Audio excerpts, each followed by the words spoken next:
Hello, everyone. Good morning, good evening, and welcome to Sentence Correction webinar. In this webinar, we are going to talk about how is it that you can build your skills in sentence correction so that you attain that 90th percentile ability so as to get to your target GMAT score. My name is Payal Tandon. I'm one of the co-founders of e-GMAT. Again, we are going to be talking about how is it that we can help you in attaining that 90th percentile in sentence correction using the breakthrough meaning-based approach that we invented back in 2011. The approach that is responsible for every 3 out of 5 successes that are published on GMAT Club. And currently, we are in the third iteration of that process, each iteration making it possible for more and more students to build their core skills so that they get to that 90th percentile. Now, we're going to get the conversation started here with all of you over here. So let's just break the ice. Tell me which country, city are you joining us from, so that we can greet one another with appropriate good morning, good evening, or good afternoon. India, so good evening. Hyderabad, Bangkok. Okay, so um, all right, France. So afternoon time there, right? Bangkok would be early morning or really late night right now, right?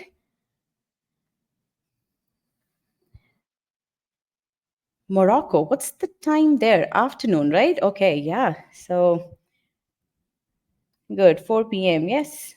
So, taking the time out on your weekend, whether it's your afternoon or evening or morning, it shows how committed you are towards your GMAT preparation. So, salute to all of you. So good job there, right? And again, we all have to make certain sacrifices to accomplish the goals that we have set for ourselves, right? So, all of us are here for that. So, good, we are all in it together. So, I'm glad about that. Now, let's talk about what is your current SC ability. So it's to figure out how much effort we need to put in. We need to know where we are at right now, right? So for that, I want to make sure that you all understand where you're at. So tell me, if you don't know how to estimate your SC ability, that's absolutely fine. We are here to talk about that. In fact, so I see about 8 of you who are saying that you don't know how to estimate your SC ability. So first things first, I want you guys to click on GMAT strategy webinar link here, link number two here, because the webinar that Rajat would conduct next Saturday at the same time would be very beneficial for you, because you're going to understand how is it that you should be able to create your personalized study plan.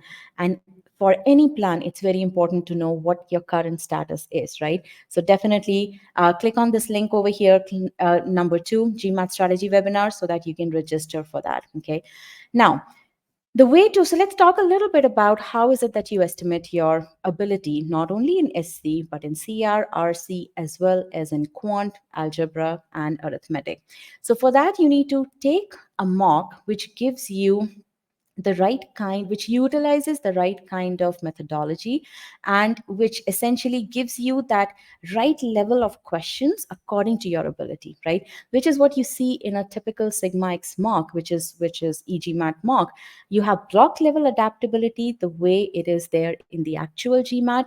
Instead, and you have very granular difficulty level of questions. Instead of just 3 difficulty levels, we have 5 difficulty levels. So the more granularity you have there, the more precise would be the estimate of your starting point and of your ending point as you mature into your preparation. So we have 5 independent ability engines, because that's how the current GMAT is. It is 5 independent ability engines. So as you take that mock test, you invest those 2 minutes or 2 hours over there. You not only get your SC ability, you get your CR, RC, as well as your 2 remaining quant abilities as well. Okay, so definitely register for this webinar. In fact, if you would want to, and this is for the now e-GMAT students have access to the Sigma X mocks. They have access to the personalized study planner. So definitely make sure that you have prepared your personalized study plan. For students who are not as yet registered into the e-GMAT course, click on this link, book your study plan call so that you can talk to a GMAT strategy expert and you can get your personalized study plan created. Because believe me, any project, you all know that, right? No project is successful without a detailed, specific plan. Okay. And in your case, your project is GMAT preparation. So you definitely need to have a plan that is specific to you. Okay. So let's come back to our topic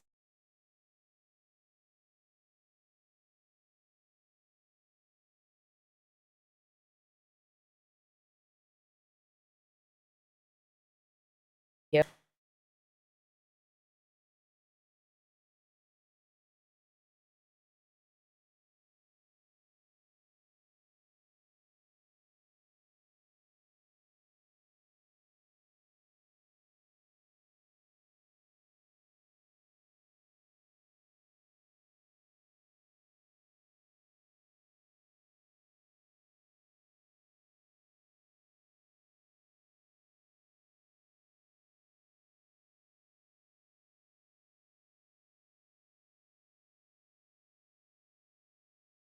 Sorry about that, guys and girls.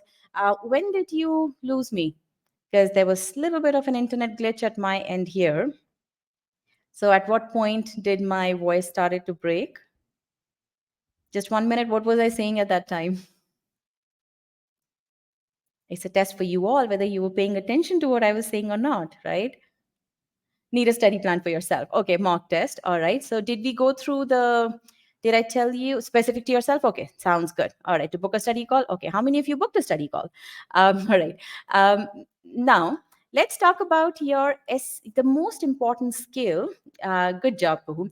The most important skill that is required for sentence correction. So what you see over here is three statements over here. Okay. Now, let me actually we didn't talk about the results over here.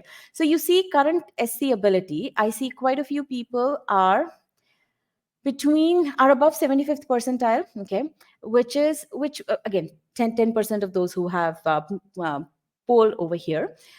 Again, this means that you really have to hone into what are the areas where you are faltering. Okay, so maybe there are certain kind of sentence structures that are bothering you. So for that, you have to really get that hyper specific feedback, right?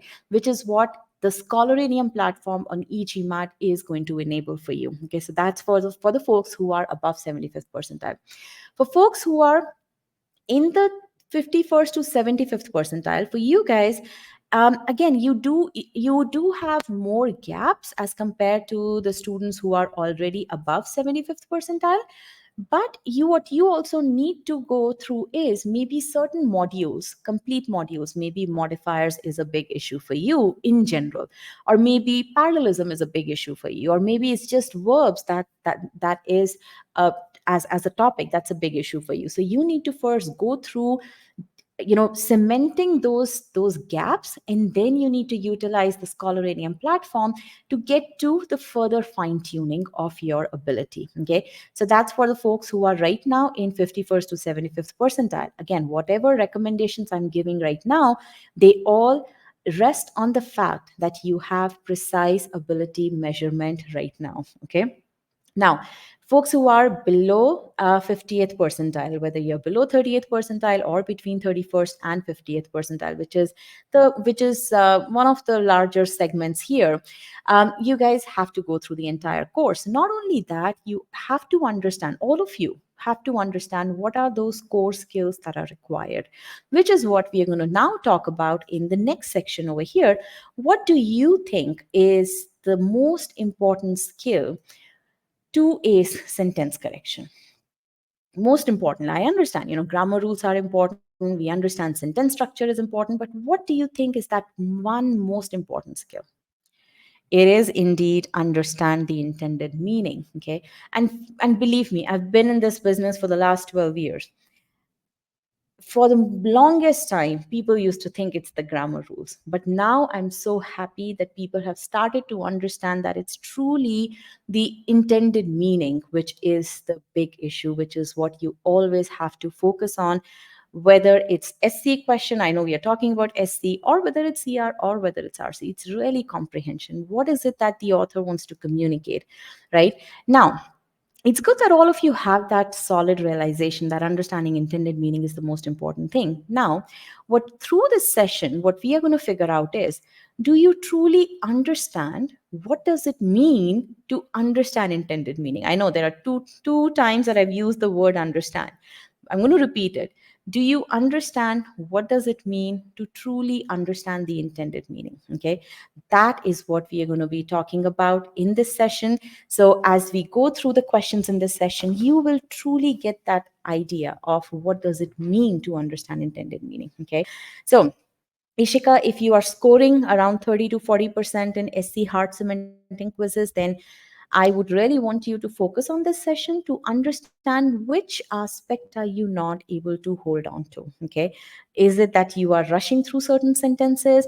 Is it that certain sentence structures are creating issues for you? So you really have to do a very detailed strategic review of the questions. And you are in this session, so definitely follow along and you will be able to get a lot of feedback as well from here. Shubham, it's amazing you've gotten 93rd percentile mostly by using meaning. Absolutely wonderful. Okay. Uh, so I'm not sure why you are in this session, although you're most welcome to be here.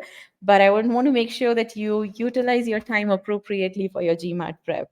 Um, how long would it take to master SC? Nehmat, it all depends on where you are at. Okay. If you are starting at 30th percentile, then it will take you anywhere from 2 to 3 weeks to get to your target goal, as long as you're spending 20 hours per week. Okay. If you are starting at 75th percentile, or let's say 70th percentile, then again, within a week, you should be able to get there. Okay. So as long as you're following the right process and you're focused on the right things, you should be able to get there. Okay. All right, so I'm going to hold off on these questions for now.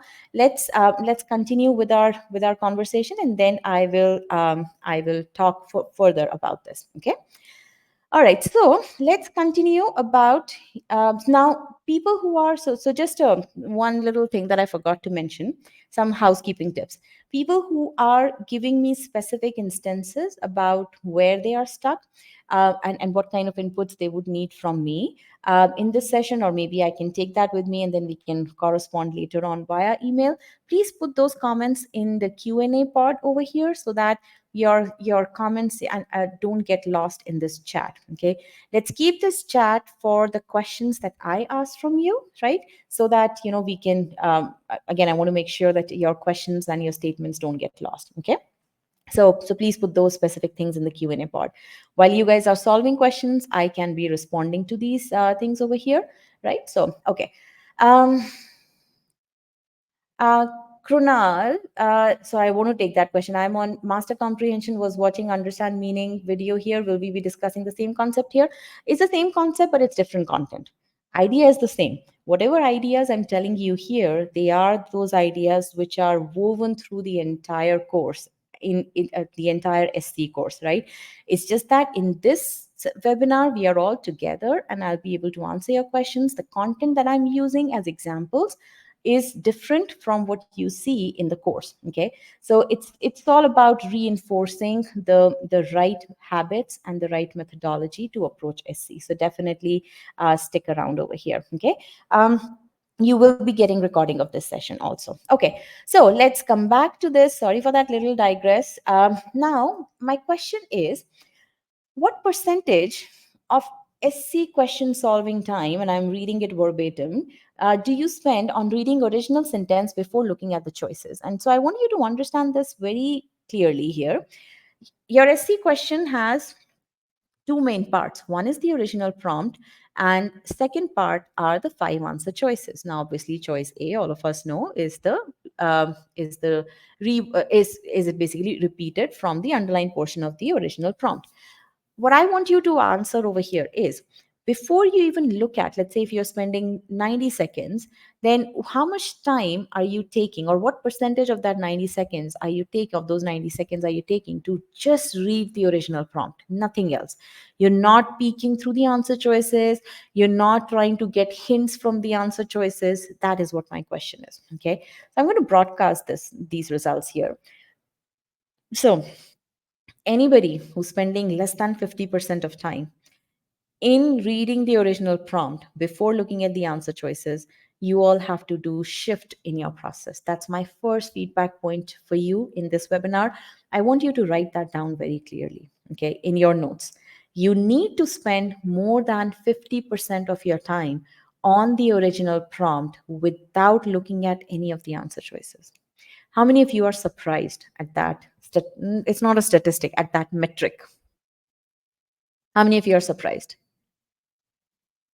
Remember what I said. All of you understanding the intended meaning is the most important thing. But are your actions reflecting that? That is what we are going to be talking about here. People who spend more than 50% of their time, that is the action which is reflective of the fact that they truly understand that they're truly spending the right amount of time on the original choice. Okay, so that shift is required, and that is what we are going to be talking about in this session. I'm going to prove to you why that shift is going to work. Okay, so let's move on to our next slide here. What are the resources that you have been using?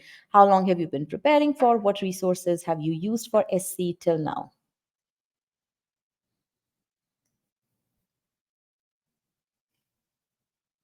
Okay, so it's either e-GMAT course. There are some people who are using Manhattan SC, or it is practicing questions from GMAT Club or OG. Now, people who have selected another prep course, tell me which another prep course are you using? Type that in the chat pod here. Now,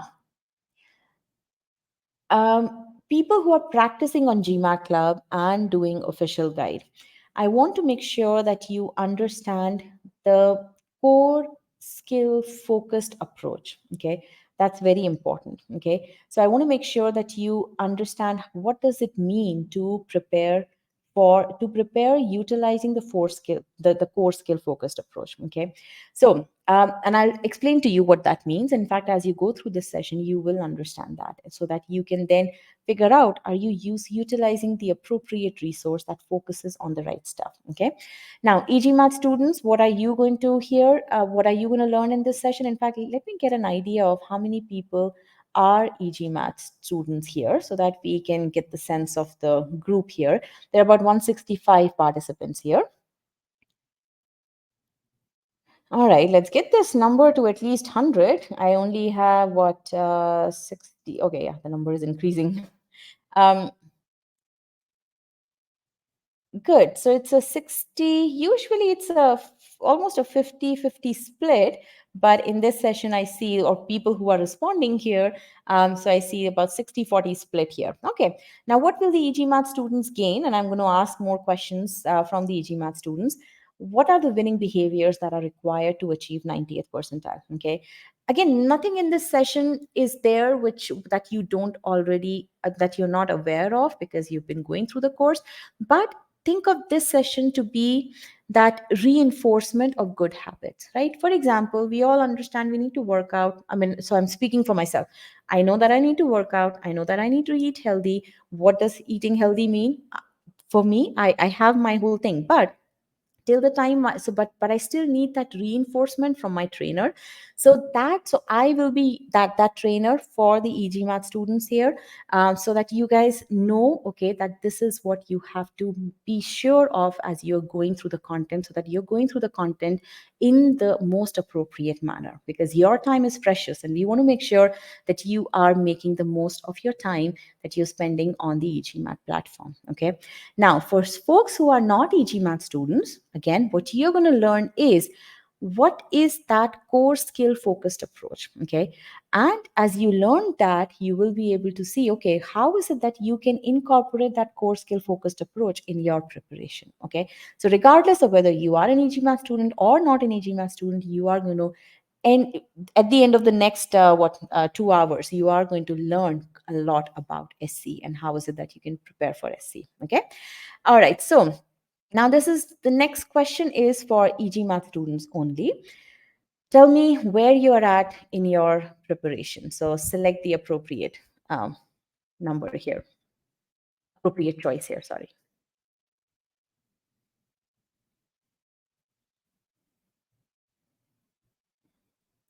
So I see that about quarter of the class of e-GMAT students, they have not as yet started or just finished master comprehension. Okay, so you guys are really at a, so there are people who have not as yet started the SC course. Again, what you're going to learn here is how is it that you should be preparing, right?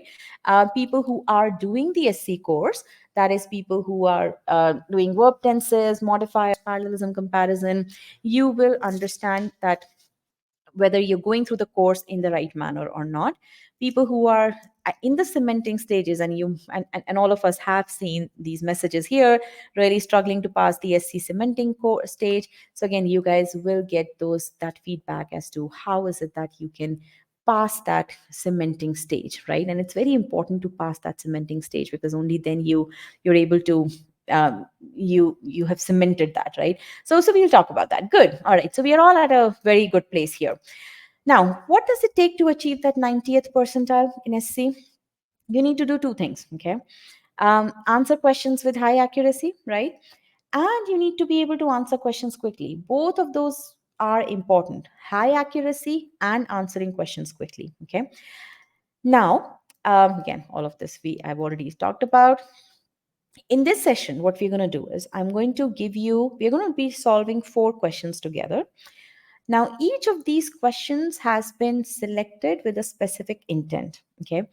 Um, in the first question, there's a certain learning that's going to come out. You're going to take that learning on into this next question, in which you're going to get another set of learnings, right? So it's really going to be built up progressively. Now, yes, initially, you are not going to be able to solve questions under the time constraint. So in this session, we are going to be solving questions in untimed manner, but because we are learning right now, but because we have a lot of students here, so we need to have some time limit. What I'm going to look at is when 70% of the class has put in the answers, I'm going to give you either a 15-second warning or a 30-second warning, and then we're going to start discussing that. Okay. Now, all of these questions are official questions.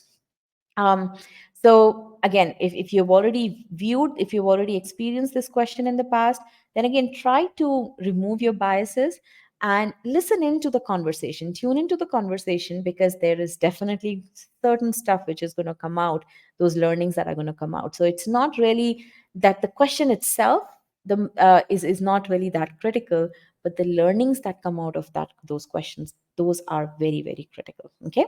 All right. So before we go into the question solving mode, tell me, how is it going so far? And what are your expectations from this session?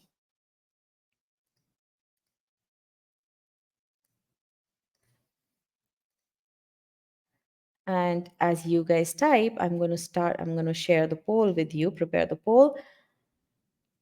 Be able to increase accuracy. Okay. Get a good hang of sentence correction topics, struggling with verb ing modifiers badly, done with cementing a month ago, doing quant now, came here to refurbish my skills. Good job, Manish. Yeah, that's nice. You should be able to solve 4 rather difficult questions.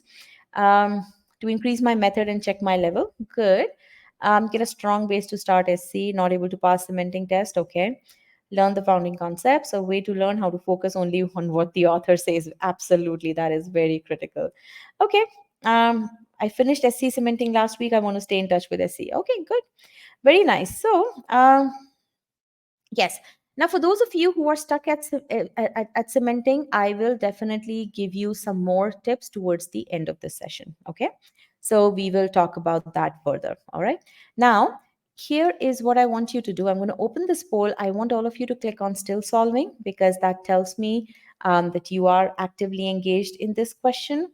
The last comment over here, confirmation biasness between 2 answers. So what you're really saying is that you are confused between 2 answer choices. We will talk about that. Don't worry. That's a classic sign that you haven't understood the meaning correctly. Okay. That's a faltering point. Yeah. So good. There are certain things that we experience, that's really the outcome. What is the input? That is what we're going to be seeing now. Okay. So I'm going to show you the questions. So there are about 65 students here, good, who are actively engaged in this. Very nice. All right. So here's the question. Go ahead.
All right. Last 30 seconds.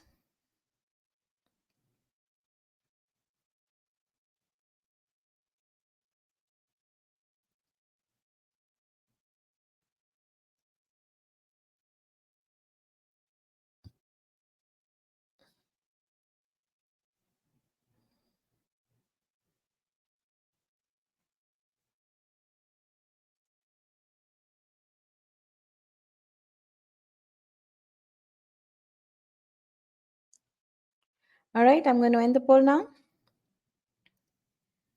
So this is a difficult question, 700 level question. This is an official question. As I said, all the questions over here are official questions. I'm going to broadcast the results and tell me how many of you were stuck between choices C and E. Is this one of those questions wherein you are thinking, is it C, is it E? How many of you? Yep, this is one of those questions. And that is in this question, as I said, whenever you're stuck between two choices, final two choices, there's always meaning at the back of it. Okay, you haven't really truly understood what the author wanted to communicate, and that's exact same thing that's happening here. Let's see how. Okay, and by the way, this question is classified as a grammar question according to official guide. Okay, but even grammar questions are meaning based questions. Okay, so that's very important to understand. Everything in SC is meaning. Okay, so let's understand that the correct answer is choice C, by the coming to an end. Okay. Yes. So, Kuhu, you're absolutely right. Or you answered E, but I somewhere now believe that the intended meaning reflects more in option C than in E. Absolutely. And which is why. So, let's go through this sentence. And then, so the first step always, whenever you solve any SC question, is understand what the author is trying to communicate. My first thing over here is we are going to go through each and every answer choice one by one. Okay. For this question, what I want to first understand is people who selected choices A and B. Um, why is it that they missed out on a very simple grammar issue? Now, this is not the process that I'm going to use to solve this question, but I want to give feedback right away to folks who selected choices A and B. Did you not spot a comparison here? The overall slackening of growth and productivity is influenced less by something, although that's significant in specific industries, than something of a period of rapid of growth. Where is the buy over here, right? So in choices A and B, and I'm going back to these two choices, A and B, buy is missing. So there is no way A and B would have been the correct answer choices. So feedback to the 30 of you who selected A and B. Okay. But that's all, that's the low-hanging fruit here, right? The main issue over here, why only 30% of the class selected the correct answer here, is the meaning. What does the author want to communicate? Frankly, over here, and there is that a lot of back and forth that's going to happen. Yes, Zola, this is parallelism, absolutely. Buy has to be there. If you have less buy, then should be followed by buy, absolutely. And parallelism is very straightforward, so just parenthetical, right? If you have something in the parentheses, you have to make sure that your parentheses structure remains the same, right? So as simple as that, it's very logical here. But really, once you get past that, it's really the back and forth that happens amongst choices C, D, and E, more so between C and E. And it's that back and forth that really creates that tension in your mind. It first of all, again, you end up selecting the wrong answer choice, right? And then it creates that pressure on your mind that, okay, what's happening, which one was right, did I do it right or not? And that kind of mindset, that kind of feeling is not really a good feeling when you are in a computer adaptive test. Okay, that's a very, very important point to keep in mind. Okay, so it not only impacts your accuracy of that question, it also lingers on as you move on to the next set of questions in your test. Okay, so the main thing that was needed over here was to visualize the meaning of coming to an end. Okay, what does coming to an end mean? Okay, that was very important. So that's what we're going to do over here.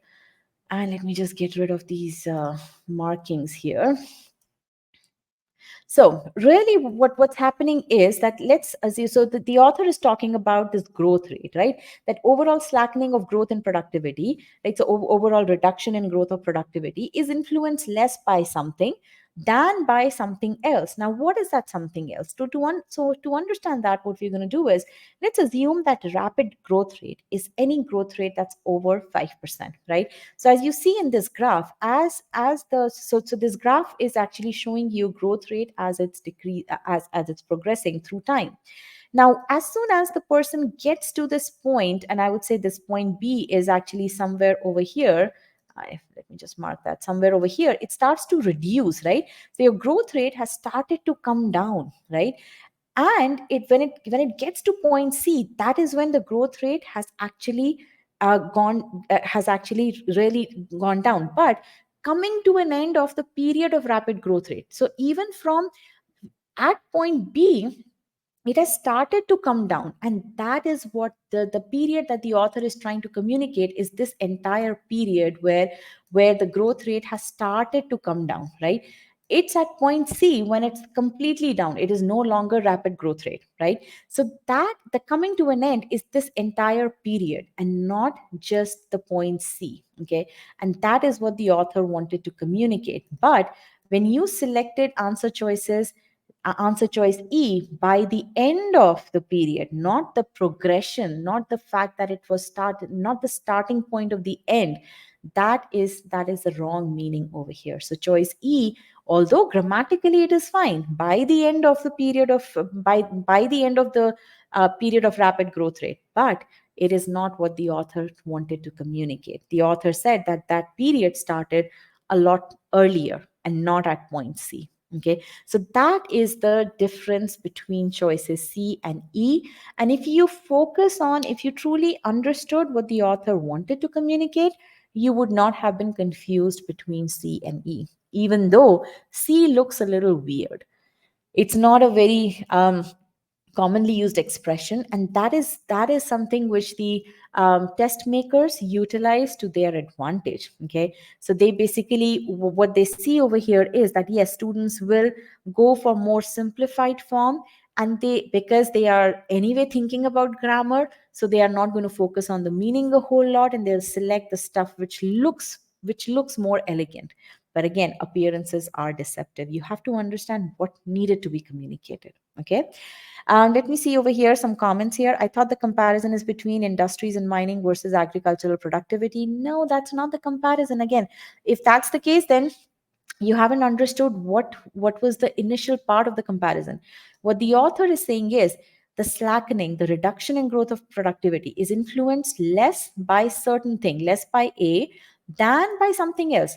By the way, this although that is significant for specific industries like mining, that is just some additional information about government regulation, right? That's about it.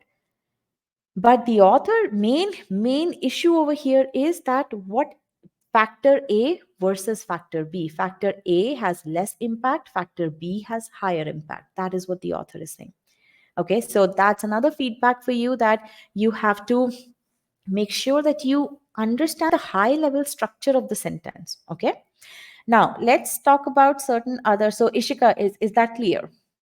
So, my feedback to you is that you were not able to break down the sentence into its components. So, you didn't even get to the issue of coming to an end or by the end of. You had an issue early on itself wherein you couldn't understand the gist of the session, the gist of the sentence by itself, right? So, there's quite a bit of comprehension that you need to focus on. And again, we'll talk about the tools after we discuss the second question. Okay, sentence structure is what you need to focus on. Okay, Shashwat, what is it that you want me to tell about parallelism?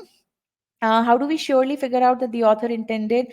Okay, Aditya is asking, how do we surely figure out that the author intended the meaning that's implied by C and not by E?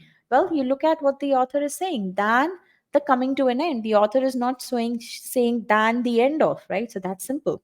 So the original sentence is given to you. So think of it as this thing. The author is your friend. The moment you basically flip that switch in your head, the author is a friend, your friend, and they are trying to explain something to you, right?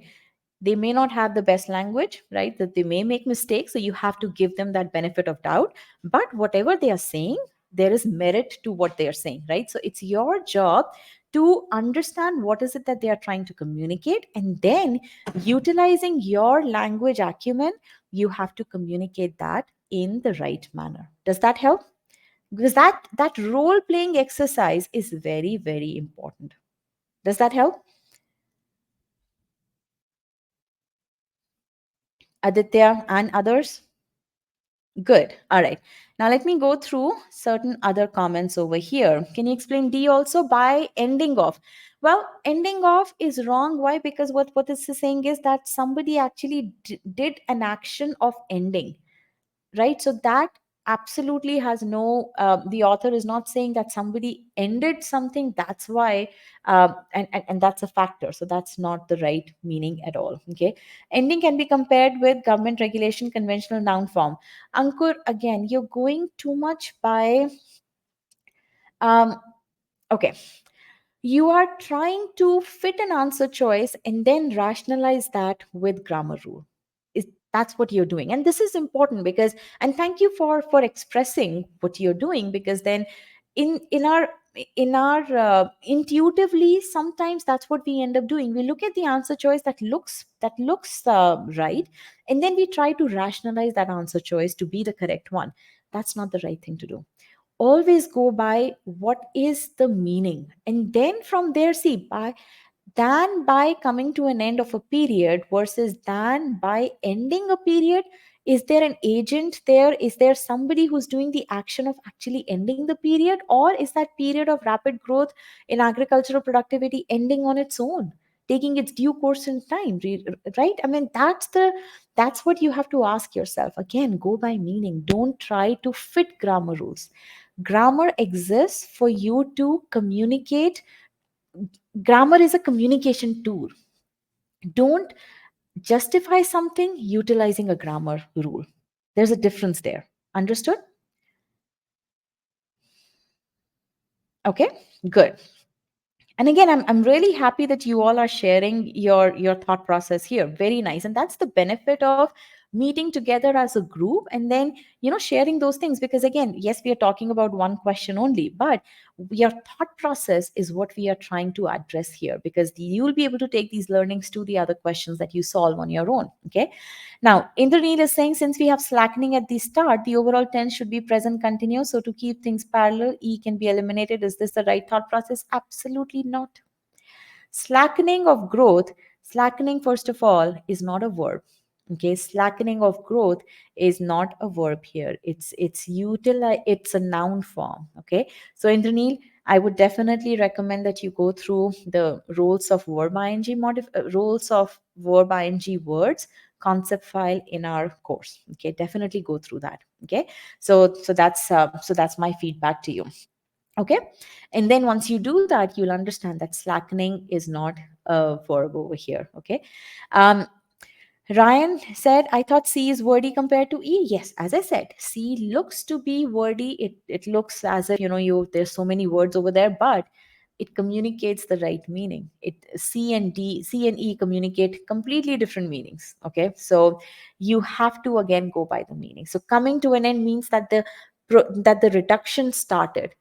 By the end means that the reduction has already happened. Okay. So that is the difference over there. The coming to an end of, is it parallel to government regulation? Yeah. Coming to an end of is a noun form. Absolutely. Than the coming to an end of, right? The is always followed by a noun here, right? Ending can be compared with government regulation. Again, yeah, we've already talked about that. Okay. So how is it parallel to by government regulation? Again, guys, by A versus by B, right? That's it. So it's a different form now, different form of expressing a noun. Government regulation coming to an end, the coming to an end, right? So there are two, again, in parallelism, you don't always have to be, there are certain lists that we call as imperfect list, which utilize different forms of the same part of speech, right? So government regulation is noun, the coming to an end is also noun. It's just different verb form. Okay? All right. So what did we learn from this sentence? Tell me that. I hope that I've been able to address your doubt. But if you think about it, over here, if you understood what the author is saying, the difference between before, thank you, if the difference between by the end of and by the coming to an end of, if you understood that difference, then you would not have even thought about choice E as the correct answer choice, right? So again, the point is understand the meaning. Okay. Manas is saying, if both split choices are grammatically correct and the decision is left on meaning basis, can we make a guess for a choice which doesn't look like an answer? Basically, is there a trick to these traps? There is no trick to these traps, Manas. If you are focusing on getting that 90th percentile, then there is no trick that's going to help you. These are solid core skills. Okay. And that's something which I want everyone to understand. GMAT is not a test that you can master, that you can ace utilizing tricks. Okay. Um, Build core skills. Okay. That is what we are here to teach you. It's very easy to teach tricks, frankly, right? But it's very difficult for us to create that content that helps you build your core skills. Okay. And that's the core skills focused approach. Okay. I initially used three to split and then solved the question and got C. Do you suggest if I keep using this approach? Again, the thing is that as long you can use the 3 to split only after understanding what the author is saying. Without understanding the author, you should not be even looking at the answer choices. Okay, that's what I would say. Once you understand the answer choices, once you understand the original sentence, then definitely by all means use your pattern recognition. That's fine, because then it'll come very naturally to you. You won't be splitting hairs between, okay, is this fine, is this wordy, how about this, how about that? Nothing of that. You'll purely go by meaning. Okay, that is the skill that I want all of you to develop. Okay. Ranjit, yes, the original sentence is always to be taken as baseline. Chirag, by 3 to split, what he means is that you have in choices A and B, you don't have any by, right? But in choices C, D, and E, you have by. So automatically, once you figure out that okay, by is required, you're going to eliminate A and B, right? But for that, you need to understand the meaning. Now, when you're left with choices C, D, and E, you have to understand, okay, how do I make a decision amongst these three choices? Again, for that, you need to understand what the meaning is, right? So you'll select choice C. So that is what Yash was saying about 3 to split. Okay. But again, that 3 to split is really for your answer choice analysis. Okay. But before that answer choice analysis, you have to understand the meaning. Okay. All right. So, takeaway from this question, if you visualize the meaning of the appropriate parts of the sentence, then you are increasing, you're building your ability to answer questions with high accuracy. You will not do that back and forth amongst answer choices because you will have a solid criteria of analyzing the answer choices. That is the most important thing over here. Okay. Now, um, what we are going to do is visualization. That is a new term right in front of you. What does visualization mean? What it means is that you read the sentence and you let the sentence tell you a story. Now, again, a lot of you will say, Payal, we have 90 seconds to answer an SC question. You expect the sentence to start telling us stories. Are you kidding us? I'm not kidding you. Okay. If I were kidding you, I would not be here in front of you. Okay. The success that we have produced would not have happened at all if I were sitting here kidding in front of you. Okay. This is part of core skills. Okay. You have to let the sentence start talking to you. That is when you'll be able to understand the meaning completely. If you stay at the surface, you are going to be again thinking about, is this parallel to that? Is this verb tense that? What is the form? Coming to an end, can it be parallel to government regulation? You have to rise above all of that discussion. Okay. What you have to do is, what is the author telling me? Okay. That is what you have to do. And for this, I want you guys to take a step back here. What do I mean by visualization? And I want all of you to understand that all of you have that muscle. You have just gotten out of practice of using that muscle. Okay. What you have in front of you is uh, an abridged version of Black Beauty. Okay. And I know through some time or the other in our lives, we would have come across Black Beauty. How many of you have read Black Beauty? And frankly, it doesn't matter. Again, all of us over here, or a majority of us, would have read certain fiction, right? Now, whenever we read fiction, we always paint the picture that is being written, that has been written, right? That is what we have to, when you're reading fiction, automatically you start to create that scene in front of you, right? And let's do that right now. Read this paragraph and tell me, did you not picture this Birtwick Park as you were reading it? So take a few seconds, read this.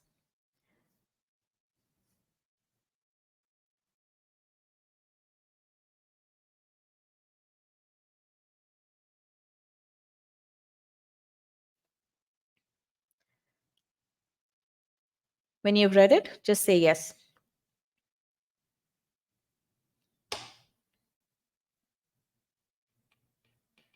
Okay. All right. So how many of you were able to visualize there was first a large gate, then there was a smooth road, then there were big trees on both sides, then house and gardens, right? All of you were happy not to be in the SC world, but go in this, nice little ranch, right? Yeah. So I didn't tell you to visualize. You did it all by yourself, right? And that's why I'm saying all of us have that muscle. When we read fiction, we get in that mindset. Okay.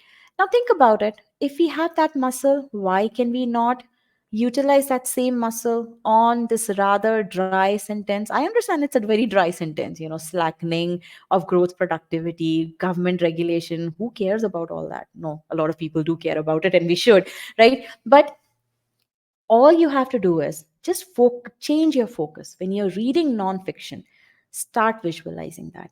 Any piece of text that you read, right, from a good journal, from a reputed journal, read it with the intent, I am going to learn something today.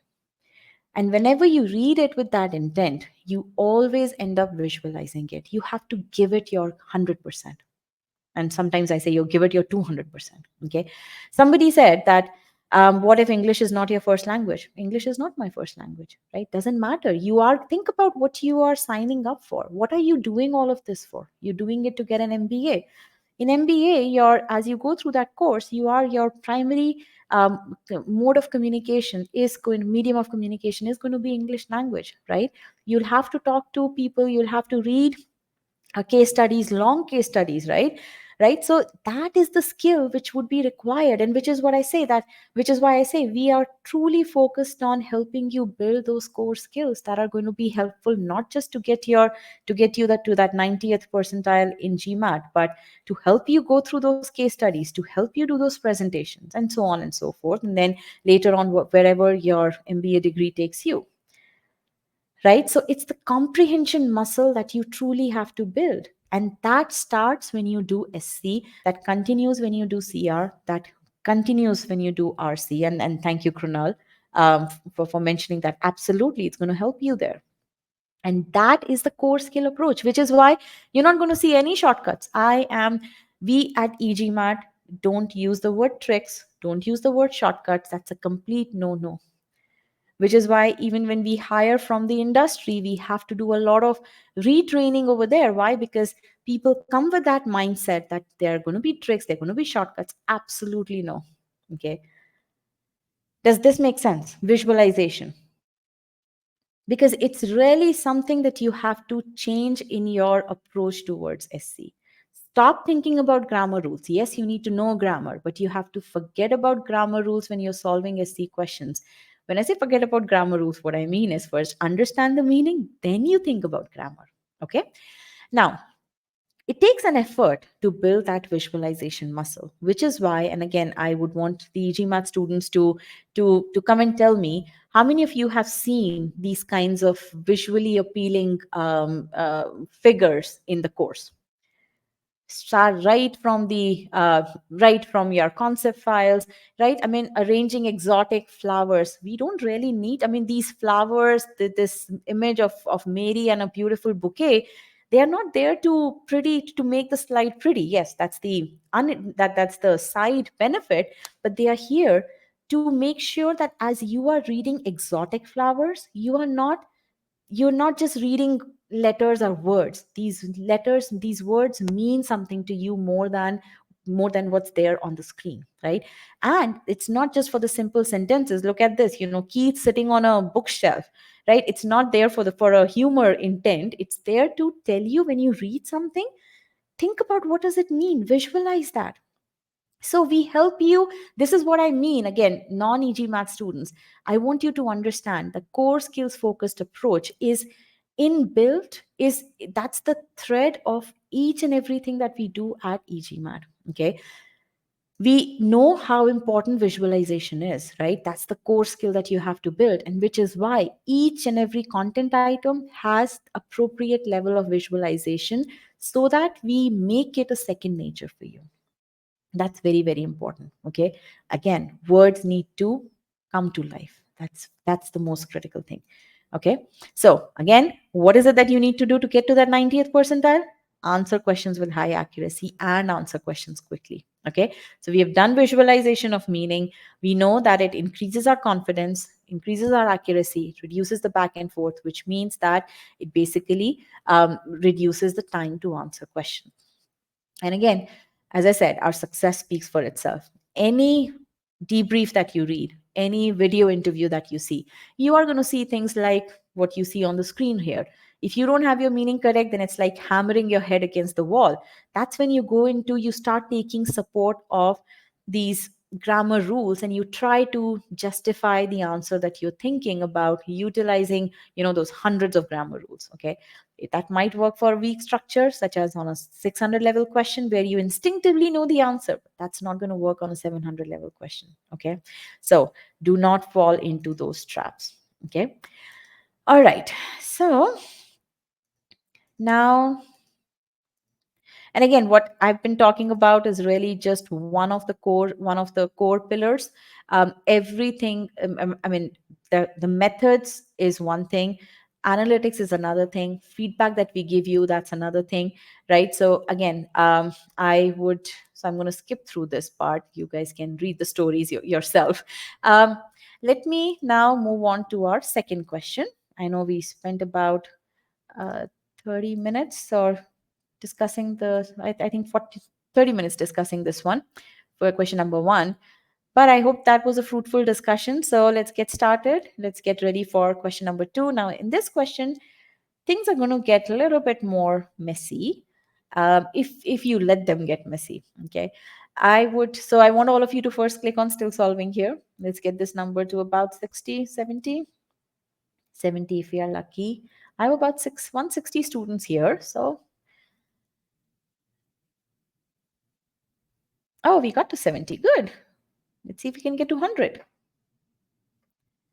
Okay. All right. 75 is good. I'm not going to get that greedy. All right. So is the session going well so far? I have 3 more questions to go through, including the one that we're going to talk about. Good. Okay. Is it too slow, too fast, too preachy? Let me know if it gets too preachy. Bit slow, too slow. Okay. Okay, just perfect. We can pace up a bit. Okay. All right. I will pace it up. Okay. All right. Cool. Let's pace it up.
Okay, last 15 seconds.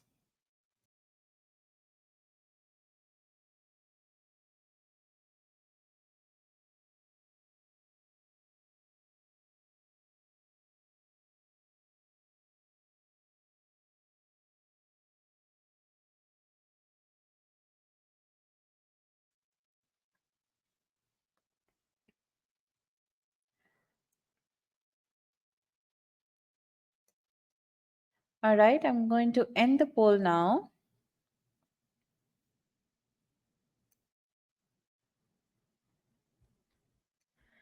Okay. So, how was this question?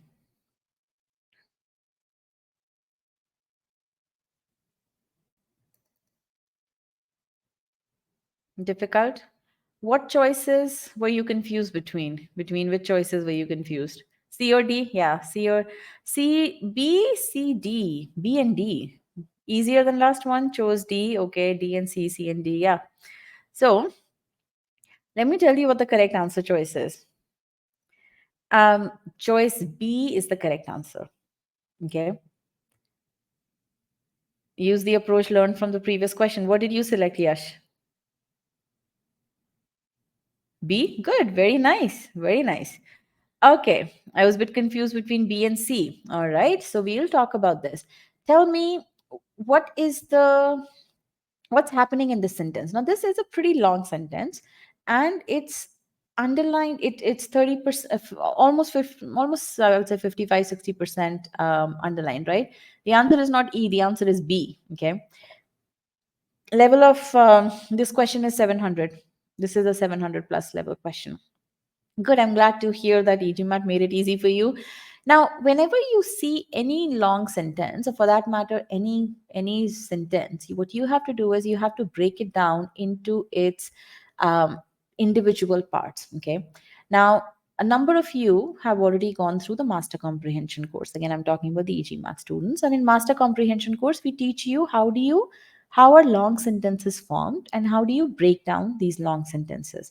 And that is what we are going to be utilizing for this question. In fact, for every SC question, that is what you have to do. So let's do that. Although appearing less appetizing than most of their round and red supermarket cousins, and again, you have to start painting the picture. What is happening over here? When you read the word although, what gets triggered in your head? Although triggers what? Contrast. Yes, so there's a contrast. Okay. Now keep that aside. Write that down. No, although is not cause and effect. Although is contrast. Okay. So keep that aside. Although appearing less appetizing than most of their round and red supermarket cousins, just from this part of the sentence, what is less appetizing? Is it the round and red supermarket cousins that are less appetizing? No. So there's something that is less appetizing, right? We haven't read anything further. Whatever is coming up next. Absolutely, Kuhu. Right. Now, less appetizing, what does that mean? How would you translate less appetizing?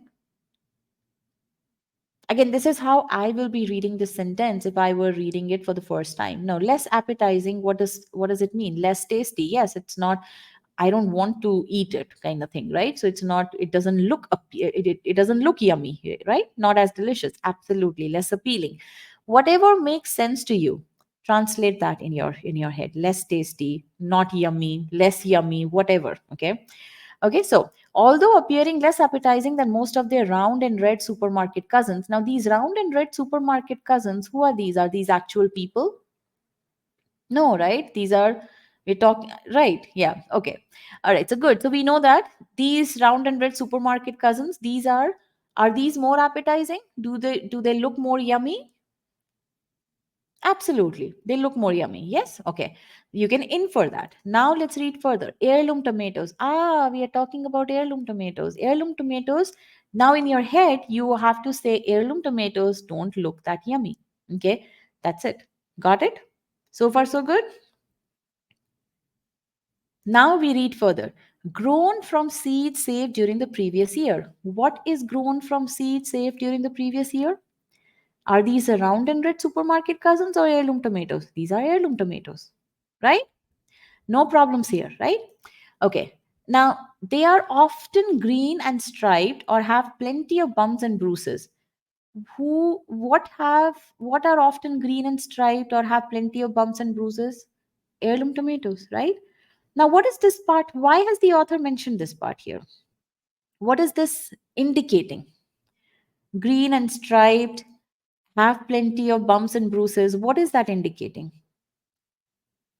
Less appetizing. Absolutely. It's the physical description. I don't care about the grammar. I don't care if it's complete sentence or not. What I want to understand is why has the author mentioned this? Because heirloom tomatoes were less appetizing. So they are explaining what do they mean by less appetizing, right? It's a physical description of heirloom tomatoes. Absolutely. Okay. Now, till this point, have we come across the contrast that although intended to communicate? No, we haven't.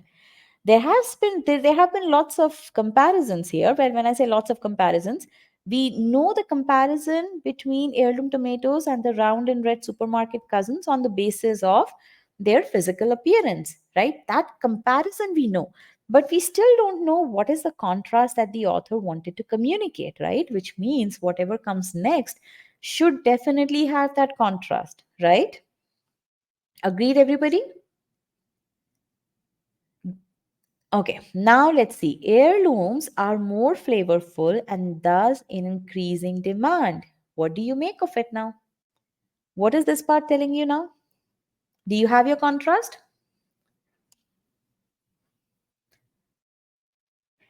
Ugly but tasty. Absolutely. Ugly but flavorful. Absolutely. They don't look yummy, but they are indeed yummy, although not appealing yet tasty. Absolutely.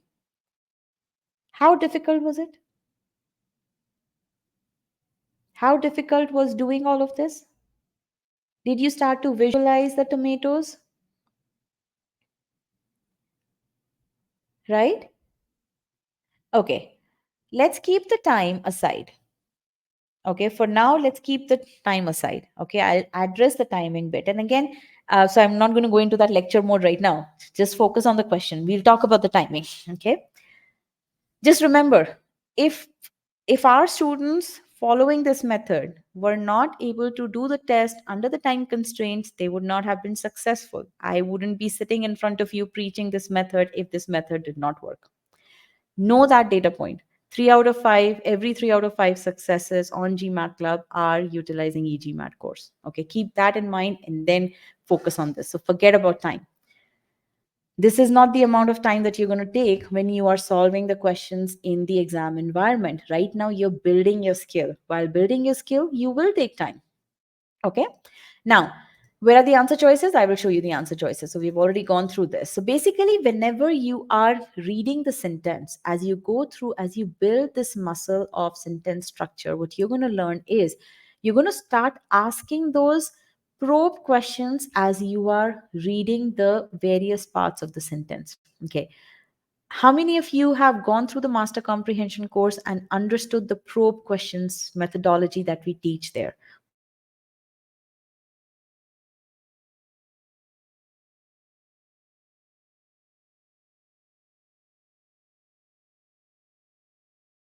Sense on in the GMAT context or otherwise as well. Okay, that's how you start to interact with the sentence. Okay, so all of these questions I was asking you as I was reading. You need to do that on your own when you're reading the sentences. Okay, now when we come to once you understand all of that, okay, without any emphasis on grammar, after that you go through your grammar list. You go through your subject verb, verbs, pronouns, modifiers, parallelism, idioms. You go through these 6 checks. Okay, that is very important. Okay, now when you see this heirloom tomatoes, the thing that's marked in red, where is the verb for it? Do you see the verb for it? You don't see any verb, right? So that is the issue in this sentence.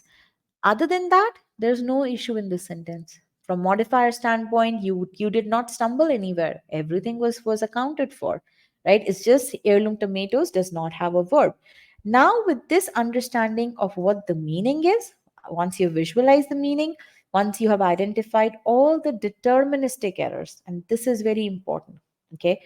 And I'll talk about this later on as well. Okay, now you go into your answer choice analysis mode. Okay, so you understand the meaning, you have all of this stuff. Now you look at the answer choices. Now choice B, look at that. Although heirloom tomatoes, okay, I have heirloom tomatoes grown from seeds saved during the previous year. This is the part which was describing heirloom tomatoes earlier. That's what it's doing right now. So far so good. Appear less appetizing than most of their round and red supermarket cousins. Okay, appear less appetizing. Yeah, this looks good. My verb was missing. Now appearing has been changed to appear. The verb is there. So B looks good. I don't see anything wrong in B. So I'm going to put that on the back burner right now. Let me look at C, because whenever you're doing answer choice analysis, you always have to reject all the answer choices on solid grounds. And that's what we're going to do with choices C, D, and E. Okay. Let's read choice C. Although they appear less appetizing, okay, although is there, check. They appear less appetizing than most of their round and red supermarket cousins, okay. This is what the original choice was also saying. Heirloom tomatoes, okay, good. Heirloom tomatoes grown from seeds saved during the previous year, okay, yes, this grown from seeds still is modifying heirloom tomatoes. Now, yeah, but where is the verb? Heirloom tomatoes was supposed to have verb. That was what was wrong with choice A. Choice C is still not giving me any verb for heirloom tomatoes. Do you see that? All of those who selected choice C, where is the verb for heirloom tomatoes? And that's the power of doing thorough analysis of the original choice, not only from meaning standpoint, also from grammar standpoint. Again, deterministic errors. If you rejected choice A because heirloom tomatoes didn't have a verb, why would you accept choice C when heirloom tomatoes still does not have a verb? Tell me that. Everyone who selected choice C?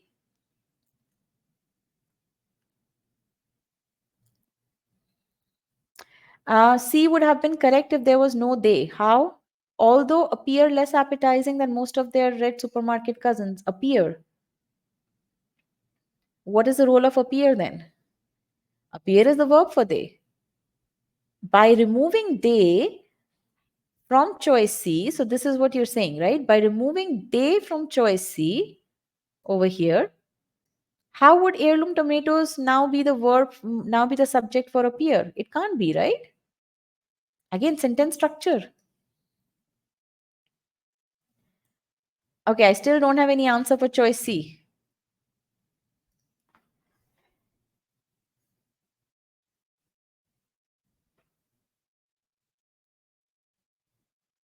Okay, so Soho is saying I meant the they after the underlined portion. Well, they is part of something else.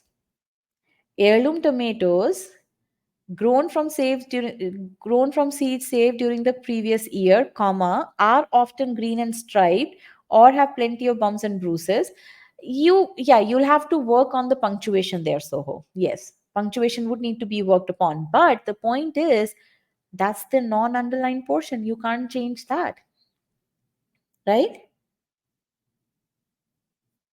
Okay, so everyone on the same page with regards to C, you can see how A and C have exactly the same issue. Okay, let me show you choices. What is the difference between choices A and C? Tell me that. If you understood choice A, then choice C should be a slam dunk for you, unless there are major sentence structure issues. Although appearing, the only difference between A and C is appearing has been changed to they appear. That's it. That's a replacement. But heirloom tomatoes by itself is still the same, hanging without a verb. Every subject needs to have a verb. Okay? All right, let's look at choice D now. Grown from isn't appear the verb? Yes, Mauricio, appear is the verb for they, not for heirloom tomatoes. Look at this. It's not they is pronoun for heirloom tomatoes. Agreed, but they is a separate entity of its own. Okay, so they is taken with appear. Now heirloom tomatoes is left alone. Yes, absolutely. They refers to heirloom tomatoes. No doubts about that. But every pronoun, every noun needs to have its own verb. Okay? Got it? So again, this is a very basic, again, it's good that you guys are asking that these kinds of questions. Richa, Mauricio, very good. My feedback to you is that you need to go through master comprehension course in which you're going to understand how our sentences formed. Okay, and as you understand that, you will be able to see, oh, they appear heirloom tomatoes is without a verb here. Okay, got it? So that's my feedback to you. Now Francio, sorry, I might have butchered your name. For me it was just a noun modifier. Yes, you're right. It is just again, I don't like to give names to things, frankly speaking, reason being that it just I don't want to complicate things for me. I just go with the structure, I go with the meaning. Okay, so although, because for example over here, although appearing and they appear, they are both serving the same intent over here. Okay, just different structure, different ways of expressing this, of expressing the same thing. Okay, so now um, Karthik is saying I got confused because of the hyphenated structures in the sentence. You're right, Karthik. Hyphens can confuse you, but again, observe it over here. You have those hyphens have no bearing on the answer choices because those are in the non-underlined portions. Okay. None of the answer choices change anything to the non-underlined portion over here. Okay. Now choice D. Let's come to choice D. Grown from seeds. Okay. You know why? Okay. Good. Grown from. So what's wrong with choice D? I would, before I say it, I want Lemboi to say it. I hope I haven't butchered your name. All right. So tell me that. Yes, there is no contrast in choice D. Absolutely. No contrasting word, right? Grown from seeds saved during the previous year, good. Heirloom tomatoes, perfect. Appear less appetizing, perfect. Than most of their round and red supermarket cousins, perfect. But, okay, there is no contrast. Now, this choice D is simply the author presenting two facts, and then now you have to now link up the contrast on your own. Okay, you have to infer the contrast looking at those two facts. That's what the choice D is saying. But choice A was giving you the contrast on a platter. Okay, so there is the difference in meaning. Okay, so again, think of it. When you are talking to your friend, when you're communicating something to them, if you want to say A but B, you use the word but, right? You don't say A, B, and then you don't leave it up to them to infer whatever it is that they want to communicate. Okay? Yes, choice D sentence has no choice D sentence. Again, I don't want to go into that nitpicking grammar rule. There is something about punctuation over here, but that is not a deterministic error. That's a very low lying error. I would say the primary error over here is no contrast, which is what you guys need to focus on. That's very important. Okay, again, the error that is there in D, that is purely from the test maker standpoint. Okay, but as a test taker, what you have to worry about is that there is no contrast in choice D, and you eliminate that. Okay, contrast is necessary because that is what the original choice communicates. That is why contrast is necessary. Okay, all right, so now choice E has a completely different sentence structure. Okay, heirloom tomatoes grown from seeds saved during the previous year, although they appear. So it's a completely different sentence structure, but again, there is no verb for heirloom tomatoes. That is what is the issue. Okay. So with this, again, we understand that the original sentence needs to be understood. You have to create sentence structure so that you can understand, you can visualize the meaning. Okay, Indraneil, you're saying we should never assume the original sentence to be correct, so why is the contrast necessary here? Okay, how many of you have this question? Because this is the basic thing. Again, remember the role playing exercise that I was talking about? It appears that you've forgotten that role playing exercise, and that's very important to keep in mind all the time. Okay, you have five choices. Choice A could very well be incorrect, but choice A will always give you correct logical meaning. It may be written in grammatically incorrect form, but it will always have the meaning that the author wants to communicate. That is what is the meaning of intended meaning. Does that make sense? Okay. All right. So, regardless of how many ever grammatical errors are there in choice A will give you the correct intended meaning. That is what you have to take. That is what your friend is the author is the friend is your friend. You have to trust your friend. Your job is to help your friend communicate what he wants to communicate in grammatically correct form. Okay. Ishika, you should spend again timing strategies about 90 seconds. Okay. Which is why, if you are building your core skills, you will be able to answer questions within 90 seconds. Again, some questions may take you up to 2 minutes. It depends on the difficulty level of questions, but on average, yes, um, 90 seconds. There is no meaning change in choice B. Let's go back to choice B. Although heirloom tomatoes appear less appetizing, where is how is the meaning changed? Because they refer to no, they are not. They does not refer to supermarket cousins. They refers to heirloom tomatoes because they is the subject of the of this clause. Heirloom tomatoes is the subject of the preceding clause. So they is definitely, yeah, they and heirloom tomato, they refers to heirloom tomatoes. There's no change in meaning.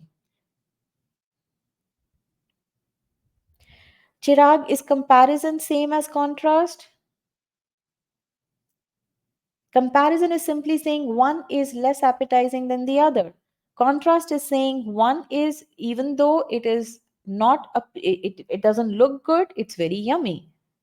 That is what the contrast is. So again, you have to understand what the contrast is. What are all the aspects that the author wants to communicate? This table over here.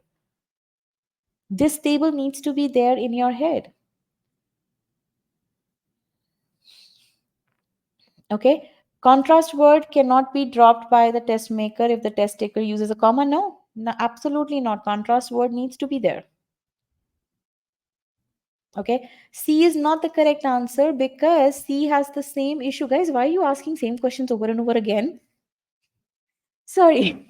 Look at this. C has an issue over here, right? There's no verb for heirloom tomatoes. Kuhu. Okay. So, guys, again, I want to make sure that you all get the gist of this session here. Okay. Which is, I see a lot of you are struggling with understanding the meaning. Okay.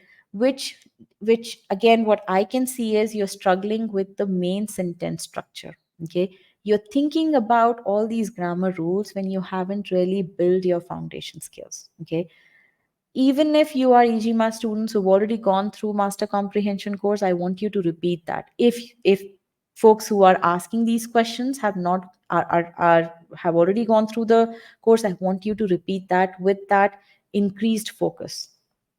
You have to understand, you have to go through the content with the right mindset, with the right focus. Okay, so that is what my feedback will be to you guys. Okay, all right, so we are going to move on to our next question. Again, sentence structure is woven across the entire platform. Okay, whether you see a question which is there in the application file, whether you see question answer choice explanations, wherever we feel that if you need to wish if you need sentence structure, we have given you sentence structure. Okay, that's very important to understand, so you have to take all of that very seriously. Okay, one thing that I would definitely say is don't go to forums and don't get trapped into the long conversations about nitpicking all these grammar rules. Don't do that. This question has 4 pages of discussion when I had taken the screenshot. Okay, and there are things such as, how do you tackle usage of dash, two consecutive modifiers, dependent clause followed by independent clause. Again, all of that is just, useless discussion because none of this discussion is truly focused on the meaning aspect. Okay, and again, a rule of thumb is if you see yourself asking these questions, when you're preparing yourself, you have to ask yourself, would you even pose these questions if you were reading articles on New York Times or Economist? No, you will not. Now, some of you may say, Payal, but New York Times and Economist, I'm not looking at those sentences to figure out if they are written correctly or not. You're absolutely right.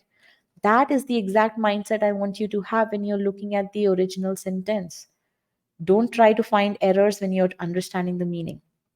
Okay, after that, once you understand the meaning, go through deterministic errors list. With that, look at the remaining 4 answer choices. Simple as that. The answers, these questions are not difficult because of difficult grammar. These questions appear to be difficult because you don't focus on the meaning. As simple as that.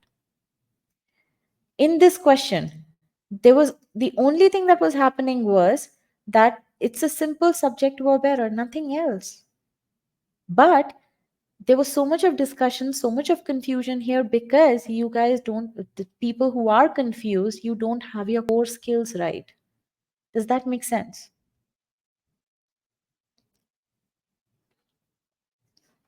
Focus on the right things, guys. You are spending so much time on your preparation. Focus on the right things. Both of these questions, 700 level questions, both of these would have been solved very easily had you just focused on the meaning. That's it. Different ways to visualize meaning, right? Sentence structure, very, very important. That's why we have built that master comprehension course so that you understand the sentence structure. Frankly, for GMAT focus exam, even though SC is not going to be on GMAT focus, we are going to maintain our focus on master comprehension. We are going to enhance master comprehension course so that you have the right comprehension level. Okay, that's very important to understand how significant comprehension is, how significant visualization is, because people are going to falter big time if they can't, big time in data insights, if you can't visualize the information that's given to you. Okay. Arushi is saying, why was question 2 700 level? The only error was a missing verb. Precisely my point. It's not the grammatical errors that make the question difficult. It is the complex structures that are there. It is the fact that test takers don't focus on the meaning. That is the fact that the test makers utilize to make questions difficult. Thank you for asking that question, Arushi. Okay, master comprehension course, I've talked about that quite a bit. Okay. Um, Now, here, again, these are the modules over here. Building blocks of a sentence. So we teach you what are the building blocks of a sentence. We take you from 3-word sentence to a 12-word sentence, explaining without using any jargon, no grammatical jargon. Okay. Everything from the purpose standpoint. Okay. You're going to be doing one more question. Go from a 12-word sentence to a 20-word sentence. Okay. How do you connect things? Okay. That's what we do. Pause points. Where should you be pausing to understand the meaning, right? You have long sentences. Where should you be pausing? So we teach all of that in module 4. Once you go through this, then we give you skill building exercises. Here you'll go through at least 20 long sentences in which all you're doing is creating sentence structures. So if you do this module well, you will sail through the SC course.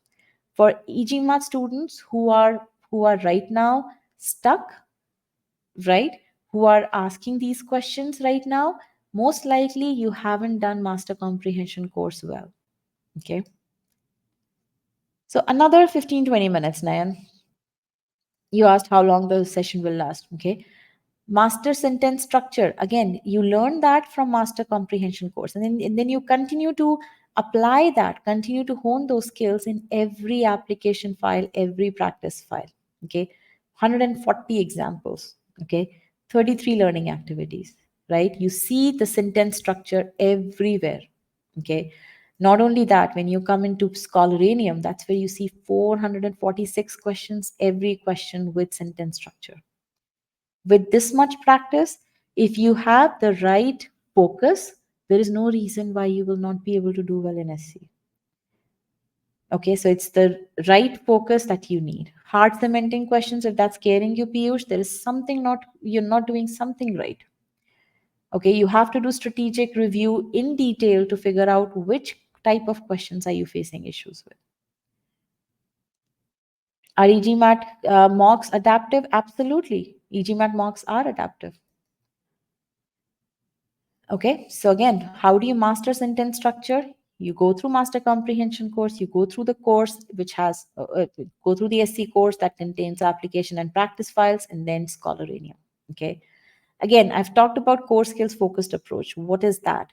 It's really the specific learning activities that are built for a specific purpose. Master comprehension course is built for a specific purpose to teach you how to read sentences, how to understand sentences. Okay, you have trackability, you have feedback, what starting point do you have, how much did you learn after the fact, all of that is tracked in the system, and you're given questions with of progressive difficulty level. You don't get to cementing hard right away.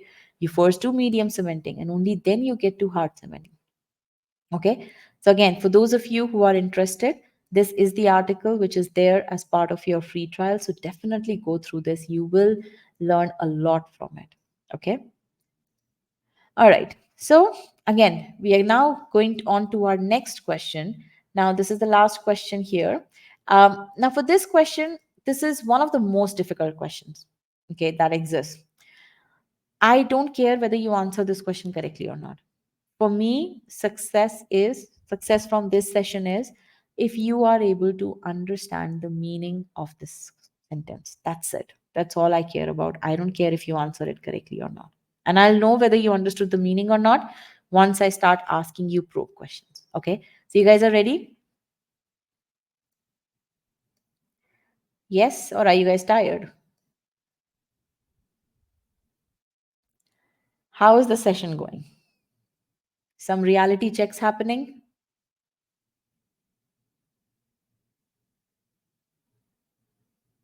Okay, what have you learned so far?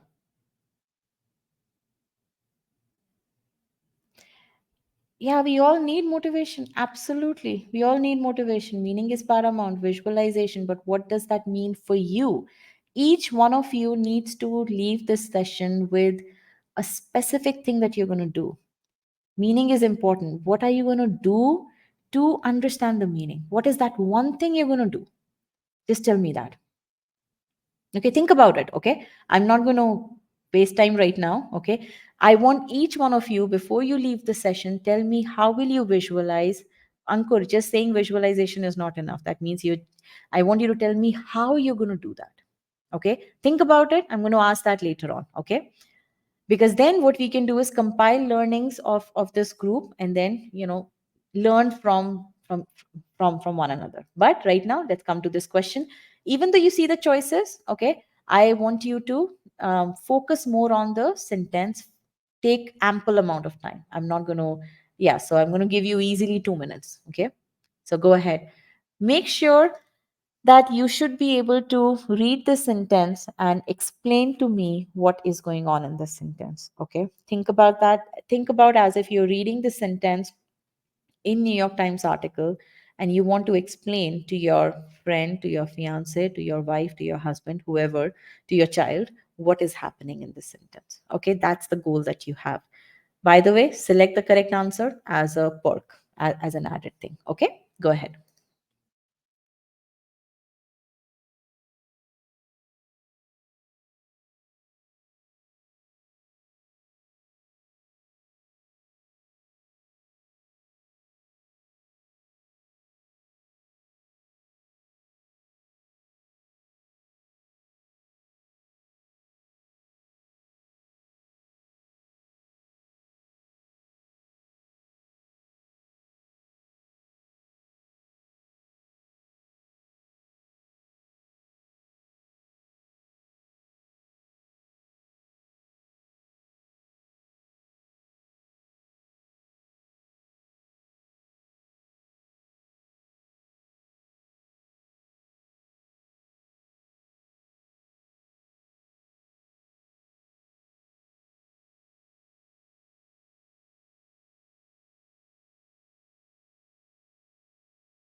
All right, guys. Last 10 seconds.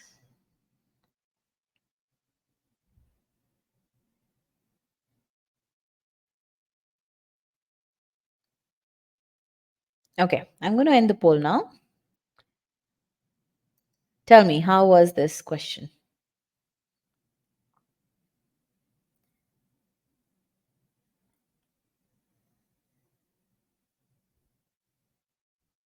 Okay. Somebody had said earlier in the beginning of the session, I want to learn verb ing modifiers. Now, this one is utilizes verb ing modifiers to the nth degree. A lot of things. Okay. So, but in terms of just the overall understanding of the sentence, forget about the grammar here. Did you understand what's going on here? How many of you are confident that you understood what's going on? Meaning was easy. That's nice. I understand the meaning, but I'm having trouble with timing. Forget about timing, Camilla. You start, this is one of those questions that you can't solve in 90 seconds. You need to spend at least 2 minutes on this question. As I said, this is one of the most difficult questions that exist. Okay, that is very important. So, a lot of you are saying, and let me put a yes no question here so that I understand how many of you got the meaning right now, according to what you are saying.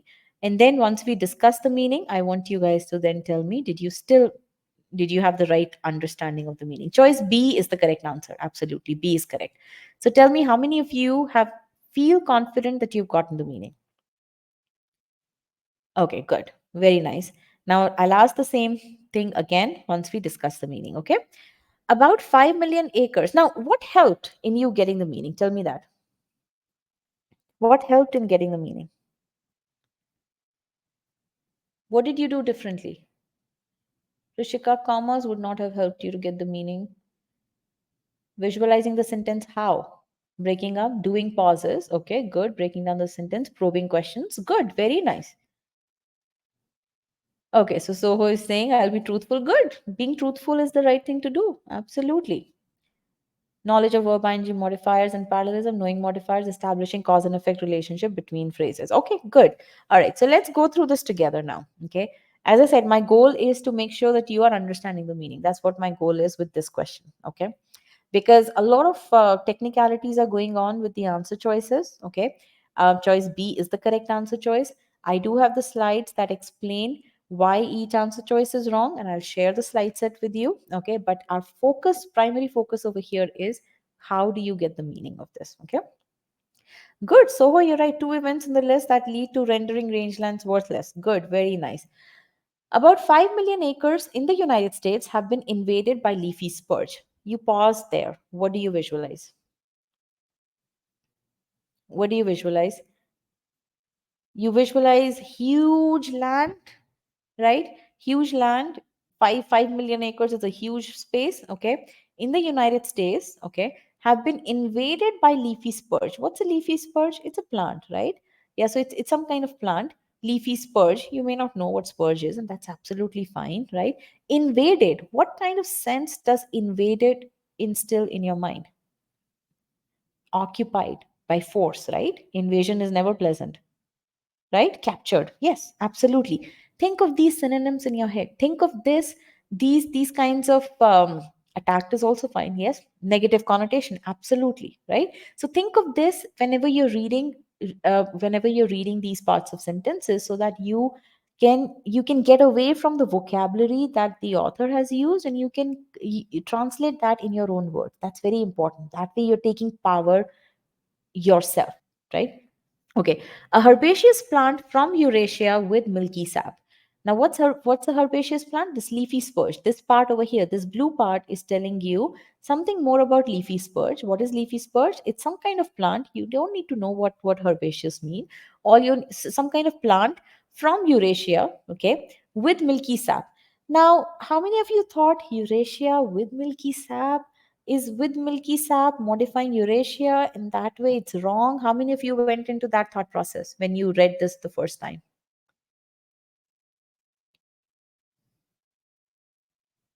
Nope, that's good. Good, very nice. You should not go into that thought process when you're reading the sentence the first time. Absolutely not.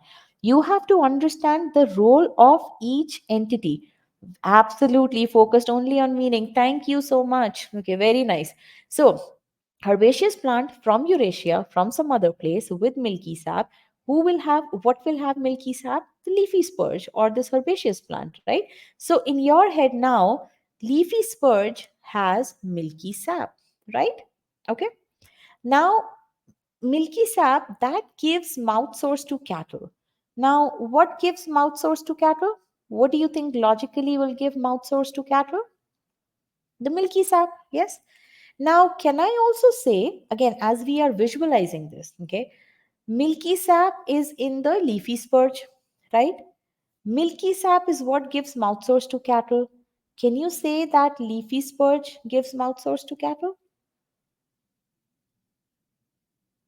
Yes, you can, right?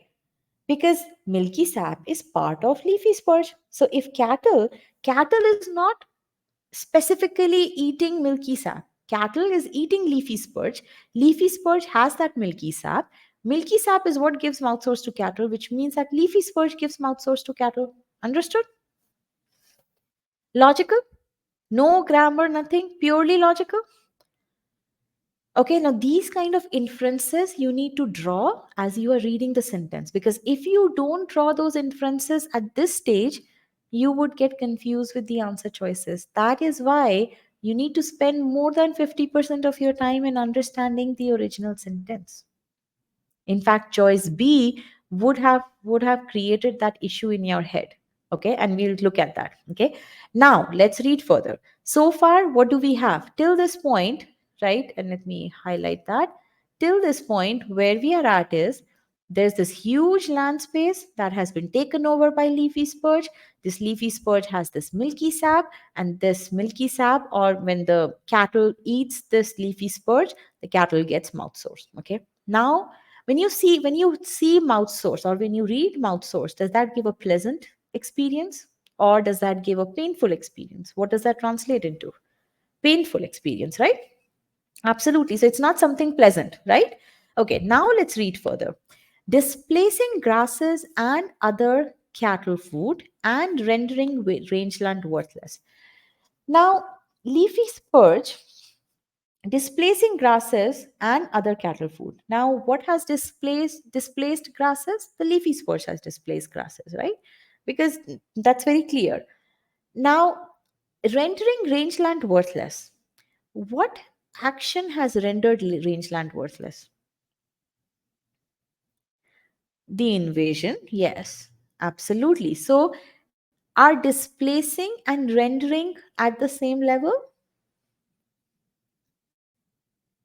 No, they're not. There's a cause and effect over here, right? They are not at the same level. So that is what is wrong with choice A, right? So when you read this, what you will experience some kind of, whenever you're reading the sentence in a flow, and this is a little tidbit that I'll give you for from modifier standpoint. Okay, modifiers are very important from the standpoint of communicating meaning, right? So when you read a sentence that has modifier issues or that has subject verb issues wherein subject doesn't make sense with the verb, you will find something off in the sentence as you are reading it from the standpoint of the meaning. Okay. Okay, so that is a little bit of a warning sign as you're reading the meaning, as you're reading the sentence for meaning from the standpoint of grammar, that there's something not quite right, something not sitting right over here. Okay, now displacing grasses and other cattle food and rendering rangeland with worthless, these two are, you know that okay, the leafy spurge has displaced grasses. You also know that because it gives mouth sores to cattle, the rangeland has indeed become worthless. Okay, so that is what you see. Now you go into the mindset of so all of this is meaning visualization. So in your head you should be thinking about all of this. We've done all of this in our discussion right now. Okay, now let's understand what is the issue over here from the from grammar standpoint. Okay, displacing is, grammatically speaking, okay, so again, first of all, displacing and rendering, they are not logically parallel. Okay, that's something which all of us understand. Okay, now logically, grammatically speaking, displacing can either modify that gives mouth source to cattle, or it can modify the main action, both of which are illogical, because the fact that the milky sap gives mouth source to cattle, that has not led to displacement of grasses.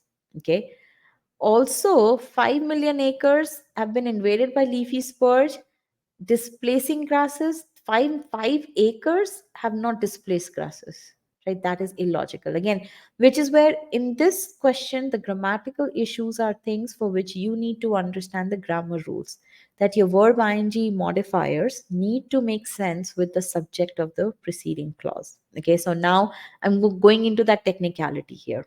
Okay, but the thing, which is why I said my focus for this question is really that you understand the meaning. Okay, so now that we have done the meaning analysis, and I'll still go into choices B, C, and D and E.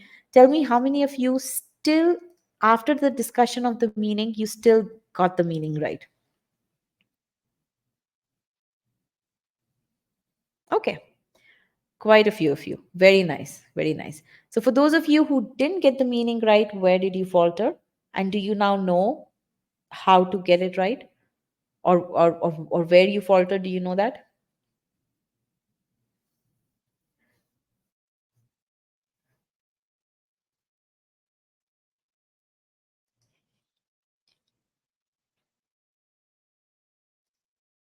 Okay, error analysis. Okay, that's fine. If you faltered at error analysis, I'm okay with that. Cause of mouth source, yes, I can see that. That is that, and that's why again this question is loaded with layers of meaning complexity. Okay, so that part is there. So I can understand why, and if you don't make that inference when you're reading choice A, you will have definitely rejected choice B. So look at this. Leafy spurge with milky sap, that gives, now that gives modifies leafy spurge, right? That would have been a primary reason for people rejecting choice B, because now they are saying, oh, that is not modifying milky sap, that is modifying leafy spurge. That is not what choice A said, so this must be wrong. But again, that's where we have to draw the inference. Okay, so now look at how beautiful choice B is.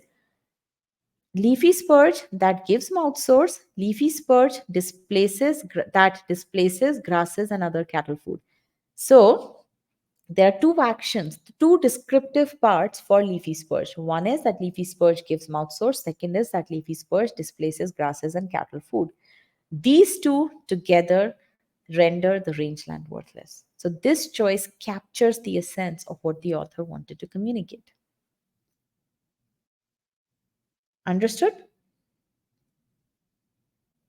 Would you say that, so everyone understood why B is correct? Good.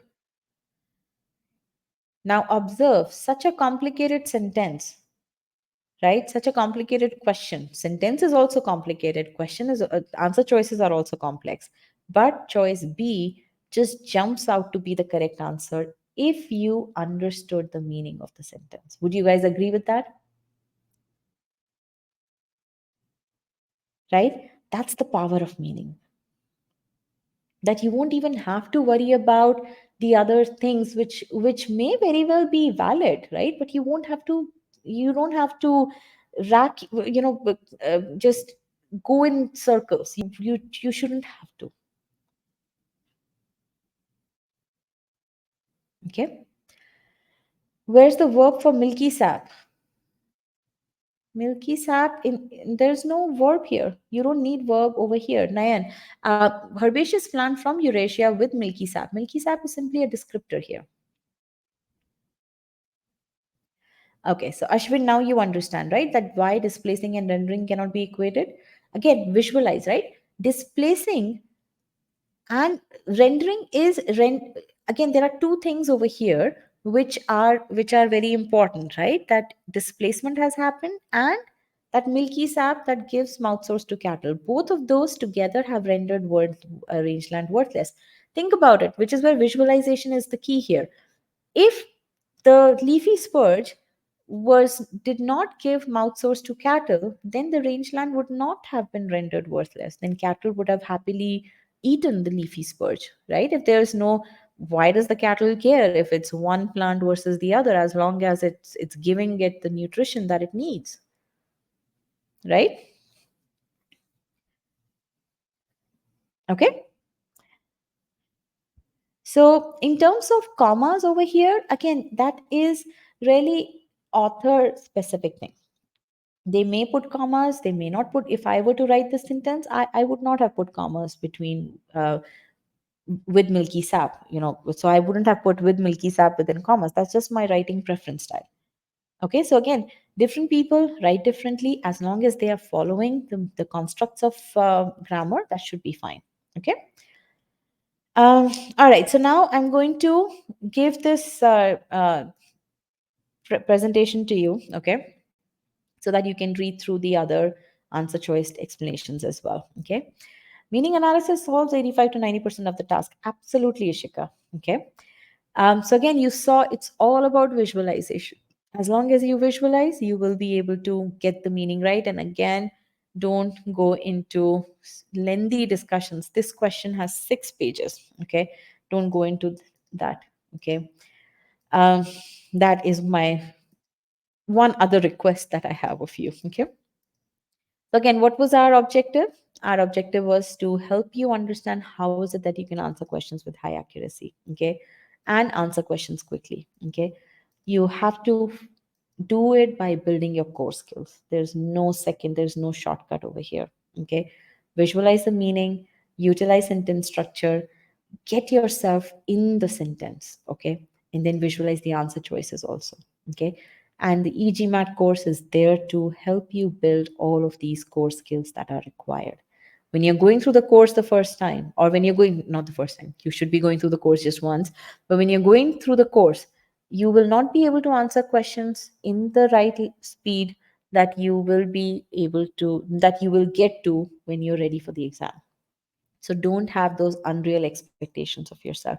And think of it this way, whenever you're learning a new skill, when you learn, let's say, a new instrument, or when you learn to sing, or when you learn to dance, you don't dance with that same finesse right in the beginning, right? You take time to build your skills, right? That's what you're doing over here. You're building skills, and that does take time. But as you build your skills, as you do it the right way, as your accuracy improves, your timing improves as well. Okay, so over here, this is a plot of a student who went from 58% ability to 58% accuracy, okay, in modifiers. So you can see that for hard questions, you can see that to 85%, to 84%. So again, maintain that, but his time to answer questions reduced from 2 minutes to 1.5 minutes to under 1.5 minutes, right? So that is the power of building your figuring out where your weak points are and addressing each weak point one point at a time. Okay, so a number of students asked me about not able to improve their ability in cementing. Again, strategic review is the way to go. My question to you all is, people who are stuck with hard cementing, are you maintaining your error log? How many times have you gone through the cementing module that's there in the course?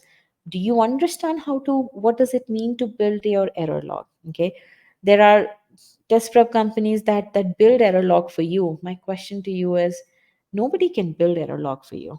Okay, we can give you, our job is to give you the right content. Your job is to figure out why is it that you faltered. When I say our job is to give you the right content, right question, appropriate solution, teaching you the right stuff, but why is it that you answered a particular question incorrectly? That is you have to figure that out. So no company can actually give you a ready made error log. Absolutely not. So don't fall for that. Okay, build your error log. If you have to improve in, if you're not able to cross hard cementing, then you really have to do that introspection. Every question that you answer incorrectly, that you take longer to solve, you have to figure out why. Okay, I didn't understand the meaning. Don't stop at that. Why did you not understand the meaning?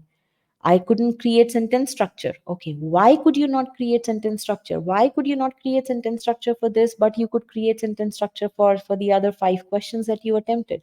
What is that specific thing for this question that led you to not create the sentence structure? Is it that you were not focused, or is it that there's the topic was more difficult for you, the theme of the sentence? Or is it that you there was some grammar construct that stumped you?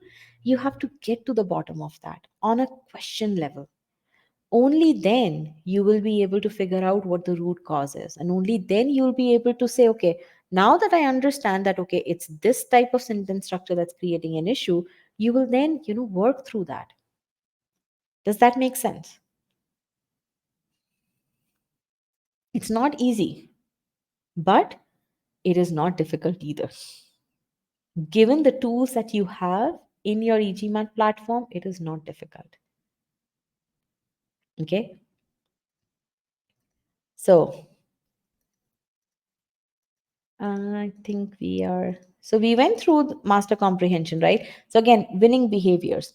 That's something which I want everyone to focus on as you're going through master comprehension course. Make sure that you continue to apply those skills, not just during the 2 hours that you spend on the GMAT platform every day, but when you're going through New York Times, when you're going through Wall Street Journal, when you're reading any Harvard Business Review article, whatever articles you're reading, apply that everyday usage is very important. And don't worry about the timing aspect, absolutely not. Okay. SC course, learn the grammar that you need. You have to know the grammar. Grammar is the means to communicate meaning. So without grammar you can't do anything. Okay.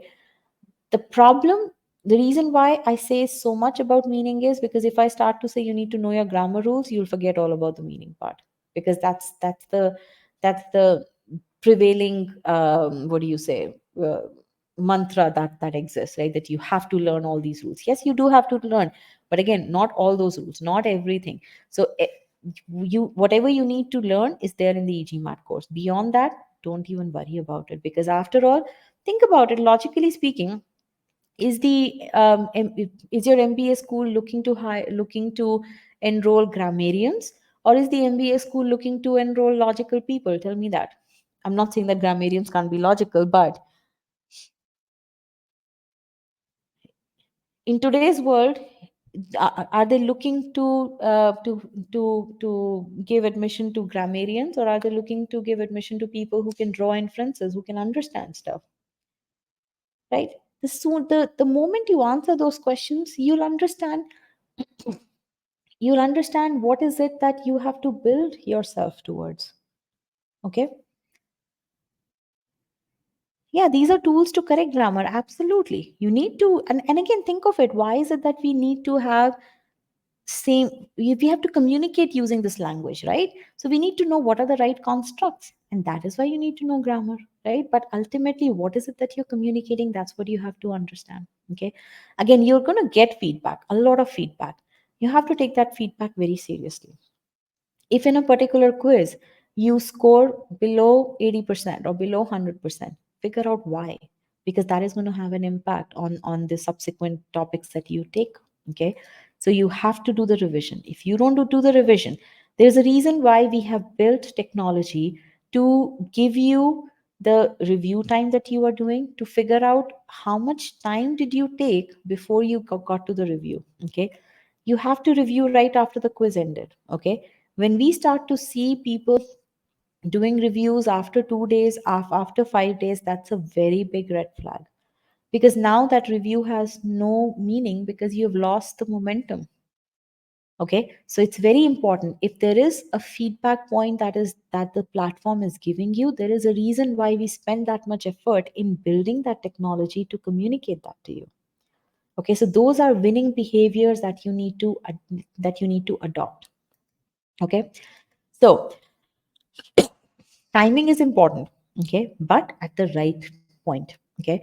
So when you go into Scholaranium, you are going to see, even in the course, you are going to see time taken by you, time taken, and the median time. Now, at this stage, the median time is the time that people who are at the stage of preparation would have taken, right? So the population remains, you are representative of the population. Okay.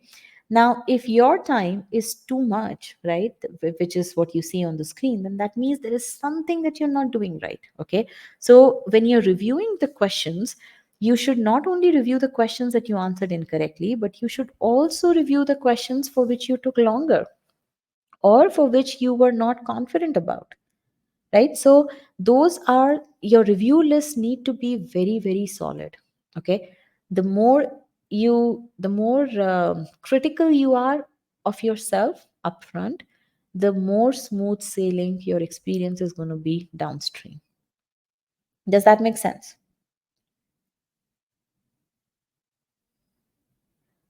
Okay. Now, when you are again questions, so over here when you see the two incorrect questions, right, the student did the review of those two incorrect questions, but this correct question in which he took 3 minutes he didn't review. Okay, so that's a red flag. You have to review even the questions that you took longer. Okay, now this was the cementing module that I was talking about.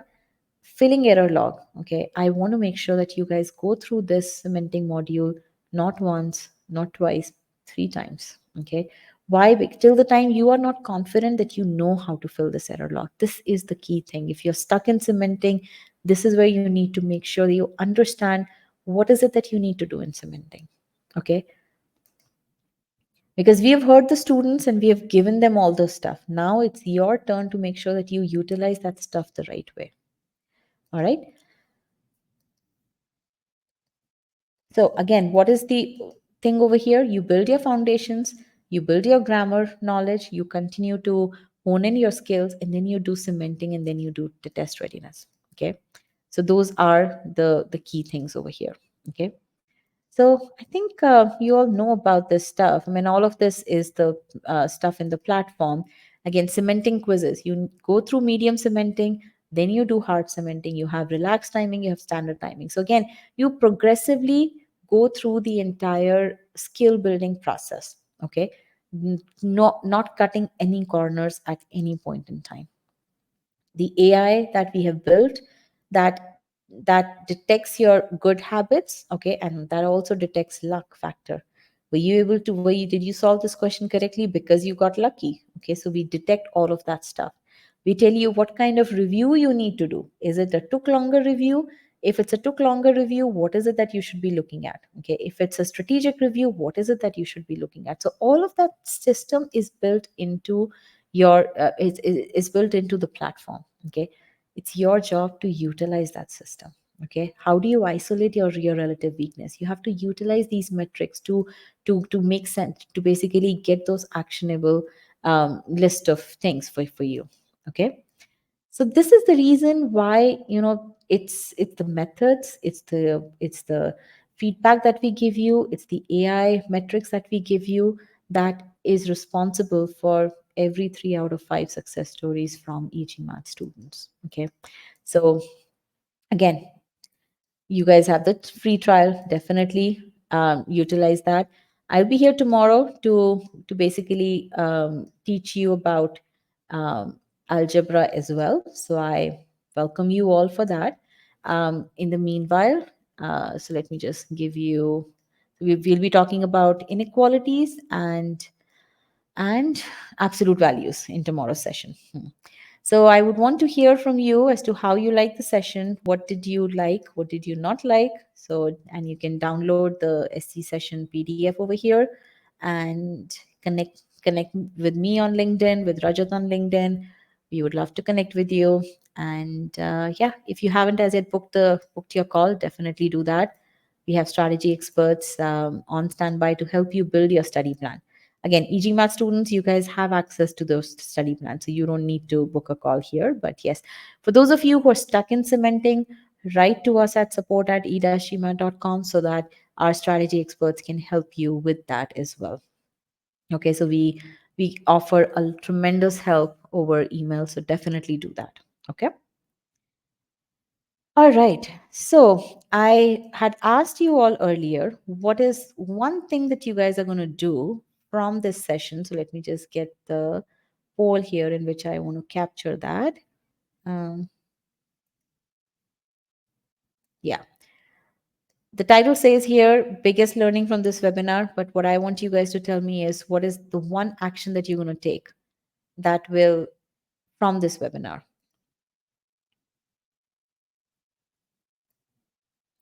No, how visualization, that's important. How will you visualize? The how part is very important.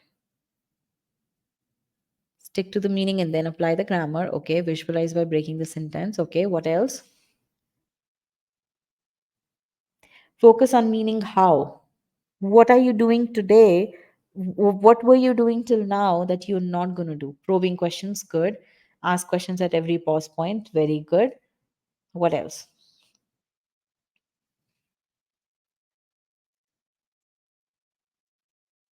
Ankur, probing questions, nice.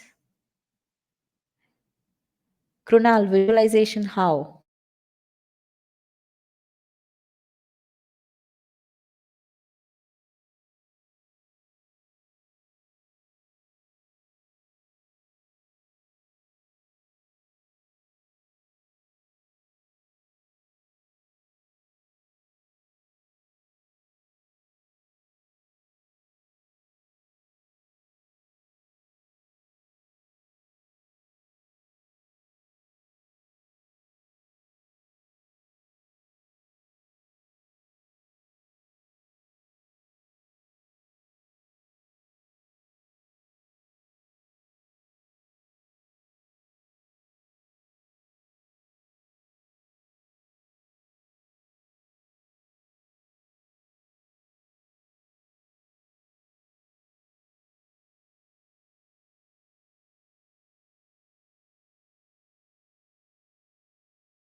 All right.